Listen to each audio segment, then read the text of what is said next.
நாட்டை காப்பாற்ற எனக்கு ஒரு வாய்ப்பு தாருங்கள், நாட்டை காப்பாற்றி எல்லோரையும் திருத்தி நாட்டை காப்பாற்றுவேன் என்ற வகையிலே அரசியல் கட்சிகளை திருத்தி நாட்டை காப்பாற்றுவேன், ஊழலற்ற அரசாங்கத்தை நான் அமைப்பேன் என்ற வகையிலே விஜய் உணர்வுபூர்வமாக தற்போது முடிவெடுத்து தயாராகிவிட்டார்.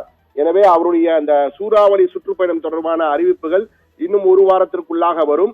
அதே போன்று மார்ச் முதல் வாரத்திலே 234 தொகுதிகளுக்கான வேட்பாளர்களையும் விஜய் அறிவிக்க இருக்கிறார்.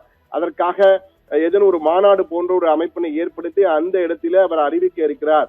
வெறும் அறிக்கையாக வெளிவராமல் அந்த அறிமுக கூட்டமாக வைத்து வேட்பாளர் அறிமுகமாக 234 தொகுதிகளுக்கும் வேட்பாளர்களை அறிமுகப்படுத்த போகிறார் விஜய். அதற்கேற்ப அவரே திட்டமிட்டு வருகிறார் என்ற வகையிலே அவர் முடிவு செய்திருப்பதாகவும் அவருக்கு நெருங்கிய வட்டத்தில் உள்ளவர்கள் உறுதியாக நம்மிடம் தெரிவித்திருக்கிறார்கள்.